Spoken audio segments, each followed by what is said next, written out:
हाँ तो बच्चों एक बहुत ही कॉमन डाउट आज हम डिस्कस करने वाले हैं, जो हमेशा आप तब लाइट चैप्टर पढ़ते हैं आपके दिमाग में आता होगा। वो डाउट ये है, why does light bend on refraction process, कि तब भी रिफ्रैक्शन होता है तो रिफ्रैक्शन के टाइम पर लाइट बेंड क्यों हो जाती है, और अगर वो बेंड होती है तो उसके पीछे का क्या लॉजिक है, वो जो आपने पढ़ा है उसको मैं एक्सप्लेन करूंगा। और फिर एक इस खिलौने को यूज करते हुए उस प्रोसेस की एक्सप्लेनेशन को तुम्हें समझाऊंगा कि एक्चुअली वो सब चीजें क्यों होती है और कैसे होती हैं। तो आइए पहले मैं एक सिंपल सी चीज ये आपको बता दूं कि किस तरह का मन में सवाल आता है। देखिए ये सवाल आता होगा, पहले तो रिफ्रैक्शन में आपको समझाता हूं। रिफ्रैक्शन में ऐसा पढ़ाते हैं कि एक इंटरफेस है, इंटरफेस का मतलब ये होता है जो दो चीजों का बंटवारा करे, यानी कि यहां पर दो मीडियम है, एक रेरर मीडियम एक डेंसर मीडियम, ऑप्टिकली रेरर और ऑप्टिकली डेंसर, उनका जो बंटवारा कर रहा है उसको इंटरफेस कहते हैं। और तब लाइट रे एक इंटरफेस से दूसरे इंटरफेस में जाती है तो वो लाइट बेंड हो जाती है। मान लीजिए रेयर टू डेंसर जा रही है तो आपने पढ़ा होगा वो लाइट नॉर्मल की तरफ बेंड हो जाती है, ये नॉर्मल लाइन है एक। और तब वो डेंसर टू रेयर जाती है, इसका उल्टा होता है, तो फिर वो उससे दूर चली जाती है, यानी कि वो बेंड हो जाती है। लेकिन अगर वही इंटरफेस, वही रेयर मीडियम, वही डेंसर मीडियम, और अगर अब लाइट रे एकदम नॉर्मल इंसिडेंट हो तो वो बेंड नहीं होती। बेंड होने का कारण क्या बताते हैं इसमें, कि लाइट की स्पीड तब एक मीडियम से दूसरे मीडियम में लाइट गई तो स्पीड चेंज हो गई, और स्पीड चेंज होने की वजह से लाइट बेंड हुई। तो क्या यहां पर स्पीड चेंज नहीं हुई? और आंसर है, अगर यहां पर स्पीड चेंज हुई तो फिर लाइट बेंड क्यों नहीं हुई? तो ये है एक्चुअली वो डाउट, वो सवाल जो मन में उठता है रिफ्रैक्शन के टाइम पे। इसका जवाब मैं आपको इस वीडियो में एक्सप्लेन करूंगा। तो अगर आपको लगे कि हाँ ये डाउट सच में उठा है तो तुम्हें मजा आने वाला है इस वीडियो में कि हाँ कैसे ये सब चीजें होती है, कि यहां क्यों नहीं मुड़ी, यहां क्यों मुड़ गई, स्पीड चेंज होने से मुड़ती है तो फिर इसमें मुड़ जाती है, इसमें नहीं मुड़ती। इससे हम लोग समझने की कोशिश करेंगे। तो पहले मैं एक छोटी सी बात आपको बता दूं। हम ऐसा समझा करते हैं बच्चों, तब भी हम पढ़ते हैं कि रिफ्रैक्शन हो रहा है तो वहां पर हम इसको रे समझते हैं, रे कहते हैं इसको, रे।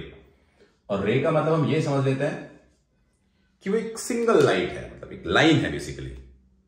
अब वो लाइन को मैं रे कहता हूं और उसको मैं लाइट कहता हूं, तो ये तरीका हमारा सोचने का सही नहीं है। जो लाइट है वो बेसिकली एक लाइन ही नहीं है कि एक वो लाइन है। एक्चुअली वो ऐसा नहीं कि वो एक एक्स एक्सिस में ही चलने वाली लाइन है, या वाई में चलने वाली लाइन है, या फिर जेड में चलने वाली लाइन है।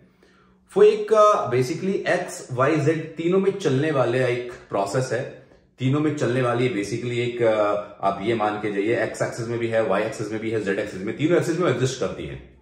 इसको मैं प्लेन टाइप बोल सकता हूं, 3D टाइप बोल सकता हूं। जैसे यहां पर मैं समझाने की कोशिश करता हूं इस एग्जांपल से। ये मैंने एक इंटरफेस ड्रॉ किया है। इंटरफेस से मेरा मतलब ये कि यहां पर एक मीडियम है, यहां पर एक दूसरा मीडियम है। तब आप इस मीडियम से इस मीडियम में जाएंगे तो ये डेंसर मीडियम है और ये आपका रेयर मीडियम है, तो आपकी स्पीड है वो चेंज हो जाएगी, स्पीड बदल जाएगी, तब आप रेयर मीडियम से डेंसर मीडियम में जाएंगे। तो अब जैसे मैं इस ट्रैक्टर को, इसका ये स्टीयरिंग काम करता है, थोड़ा इंटरेस्टिंग होगा ऐसे समझना। अब अगर मैं आपसे बात करूं बच्चों, जैसे मैं इस ट्रैक्टर को यहां से ऐसे सीधा चलाता हूं तो ये एक स्पीड से चल रहा है अभी, और जैसे ही ये इस इंटरफेस से टकराता है तो अब इसकी स्पीड चेंज हो जाती है, मतलब अभी थोड़ा धीरे चलेगा तो सीधा ही है ना भाई, स्पीड चेंज कर देता है मीडियम। तो लाइट ऐसी होती है, ऐसी नहीं कि लाइन होती है, वो बेसिकली इस टाइप से 2D 3D टाइप होती है कि वो पूरी यहां से चली हुई आ रही थी और वो सीधा जा रही है, और यहां पर ऐसे तरीके से वो अपनी स्पीड कम करके दूसरी मीडियम में चली गई। अब अगर मैं इसको ऐसा कहूं कि हमने इसको नॉर्मल इंसिडेंट नहीं किया, ऑप्टिकल इंसिडेंट किया, यानी कि उसको किसी एंगल पे इंसिडेंट किया, ऐसे किसी एंगल पे मैं इसको भेजता हूं। अब तो मैं किसी एंगल पे भेज रहा हूं तो ये यहां से ऐसे चलता आएगा। जैसे ये यहां पर पहुंचा तो इससे जो ये वाला टायर था, जैसे वो वहां से चलते हुए यहां पर पहुंचता है, इसका जो ये वाला टायर है, ये वाला टायर अब इस इंटरफेस से टकरा गया, यानी कि ये वाला इस मीडियम में आ गया, डेंसर मीडियम में आ गया। और डेंसर मीडियम लाइट की स्पीड को क्या कर देता है? कम कर देता है। अगर डेंसर मीडियम कम कर देता है तो उसने क्या किया, इस ट्रैक्टर के इस चक्के को पकड़ लिया। अब उसने अगर इस चक्के को पकड़ लिया तो क्या हुआ, इसकी स्पीड तो कम होगी, लेकिन दूसरे वाले की स्पीड कैसी होगी, दूसरे वाले की तो उतनी है। और आप देख रहे हैं कि अब ये मुड़ गया। समझ आया क्या? कि तब वो सीधा चल रहा है। लाइट को तो मैं कह रहा हूं कि सीधी जा रही है तो मुड़ नहीं रही है, तो इसका मतलब क्या है कि इसके दोनों टायर एक साथ, आप इसको लाइट अगर समझते हैं तो लाइट कंप्लीटली दोनों, जो उसका वो 2D 3 टाइप जो हम रे को समझ रहे हैं, वो रे होता नहीं एक्चुअली, वो यहां पे टकराया तो सब पार्ट उसके टकराए और सबके सब बराबर स्पीड कम किए तो वो सीधी चली गई। लेकिन तब वो किसी एंगल पर आए, यहां पर किसी एंगल पर मैं इसको इंस्टेंट करता हूं, तो इस एंगल पर आने से क्या होता है कि ये वाला पहले अपनी स्पीड कम कर जाता है और वो बाद में करता है, इसलिए क्या होता है वो मुड़ जाता है और फिर लाइट भी बेंड हो जाती है। तो लाइट का बेंड होना, रे का बेंड होना, बेसिकली ये जो लाइन से समझाने वाली चीजें, या थोड़ा सा कंफ्यूजन बच्चे को रह जाता है। देखो प्रोसेस पूरा वही है, बट उसको ऐसे समझिए कि जब वो लाइट आ रही है तो वो एक्चुअली एक लाइन नहीं आ रही है, और फुल लाइन नहीं आ रही है तो वो इस टाइप से आ रही है कि उसका एक एंड पहले टकरा गया इंटरफेस से, पहले स्पीड कम कर गया और दूसरा बाद में स्पीड कम किया।